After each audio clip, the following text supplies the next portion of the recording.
Are you tired all the time? Believe it or not, you might be sleeping wrong. I know it sounds crazy, but there are a number of common sleep habits out there that can actually make you more tired than you need to be. So let me walk you through the top ways you should not be sleeping. And then, more importantly, what you should do instead. Okay, first habit that is making you tired is sleeping in on the weekends. I know, this is the one that everybody hates me for, but here's the deal. The time that you fall asleep is directly related to the time that you wake up. Let me explain. If you're waking up, let's say, to make the math simple, at 6 o'clock every morning during the week, approximately 14 hours later, your melatonin will kick off and start your process for falling asleep. If you change that morning wake-up time, let's say to 8 o'clock in the morning, so sleeping in by 2 hours, melatonin production moves by 2 hours at night. Meaning, if you used to be able to fall asleep at around 10, now it's going to take you till 12 to fall asleep. So sleeping in on the weekends makes you fall asleep later that night, which carries over to the next day. And guess what? When Monday shows up, this is why Mondays are usually terrible, is because you stay up late on Friday night, sleep in on Saturday, stay up late on Saturday, sleep in on Sunday, and guess what your brain wants to do on Monday morning? So do yourself a favor, be as consistent as you possibly can, and do not sleep in on the weekends. The next one, sleeping while breathing through your mouth. Now you might wonder, well, who cares? It's still air going through them.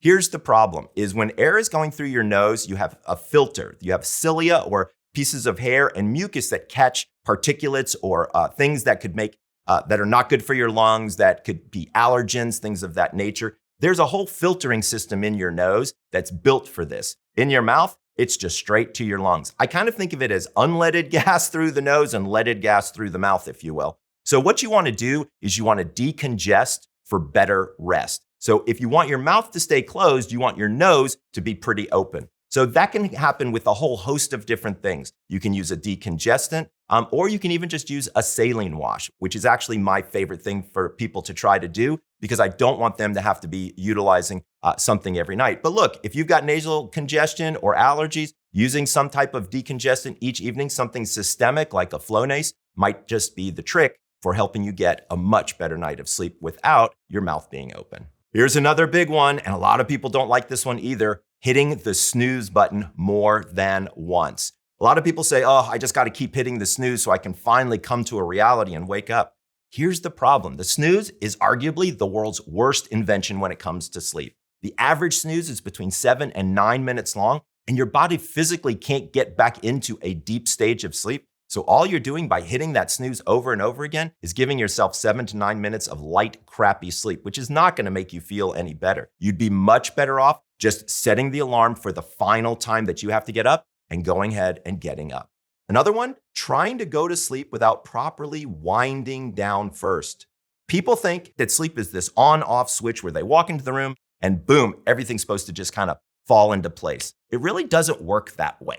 So what I tell people all the time is if you can take the last hour before bed and chop it up into 3 20-minute segments, 20 minutes for just stuff you got to do, 20 minutes for hygiene, wash your face, brush your teeth, take a bath, and then 20 minutes for some form of meditation, relaxation, prayer, whatever you do to slow your roll, to slow yourself down. I don't care if it's watching television. Honestly, I don't. Whatever you need to do to start to relax, slow your heart rate down, and start winding down before bed. Because if you don't and you just pass out, it's not going to work very well in the long term.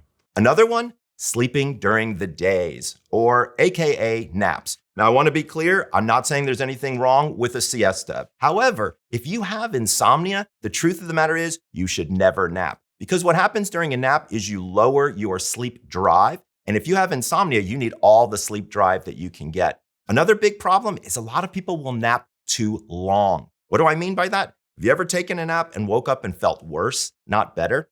I have. I discovered that it's because if you nap more than about 25 minutes, it is going to be tough to get up from that nap. So do yourself a favor. If you're going to nap because you don't have insomnia, make it a 25-minute nap or less. There's another big thing that happens for a lot of people out there, and that's sleeping with a bed partner who is ruining their sleep. This happens more often than you might expect. In fact, snoring turns out to be one of the biggest culprits here. I can't actually count the number of people who've shown up in my office and said, my bed partner snores and it's driving me crazy. Believe it or not, there's data now to show that if you sleep next to a snoring bed partner, you lose approximately 1 hour of sleep a night due to their snoring. They're not losing the sleep, you are. So a lot of times what you need to do is address the issue with your partner, but not necessarily in an aggressive way like, hey, you are keeping me awake at night. More along the lines of, hey, I'm concerned about your health, right? Because snoring is a health-related issue. Or do you have somebody who's getting up multiple times a night throughout the night and disrupting you? Could that be an issue that's going on from a medical standpoint? Most of the time, remember, sleep is a window into your health. So if you have a bed partner that is doing something that is affecting your sleep on a regular basis, there could be something going on with them from a health perspective. It's probably time to address it and find a great solution. Another big one, sleeping at the wrong time, or what I call chronotype misalignment. You guys know I'm big into the chronotypes. For folks out there who don't, a chronotype is your genetic predetermined sleep schedule. Think of early bird or night owl. But many of you know I've actually created a new system that has 4 different chronotypes in it. Early bird is now a lion. People in the middle are a bear. Evening or night owls are a wolf, and troubled sleepers are a dolphin. If you want to figure out what your personal chronotype is, head on over to sleepdoctor.com and take my quiz. I've actually figured out, based on research, when each one of these categories, and you'll fit into one of them, should go to bed and when they should wake up. What we've discovered is just by moving their sleep schedule, the quality of their sleep improves dramatically, and they don't actually need as much sleep. So sleeping at the wrong time can be a huge problem. Finally, something that's been big in the news as of late has been sleeping with blue light exposure. So let's talk about blue light as a general guideline. To be honest with you, I think people have made a little bit too big of a deal of blue light exposure. A lot of folks are running around with blue light blocking glasses on, which, by the way, I think can be very, very helpful, but I've never cured somebody's insomnia with blue light blocking glasses, to be clear. I think that what we have is we have a group of people that, for example, like to watch movies at night on big screen TVs, and they're basically bathing themselves in the blue light. The blue light can be an issue, but more importantly, I think it has to do with the engagement. So let's say you're watching your phone and you're scrolling on your phone before bed. Well, if you're trying to get your high score on Candy Crush, you're really not trying to go to bed. Or if you're trying to see what's going on with your friends on Facebook, you're really not trying to see what's going on.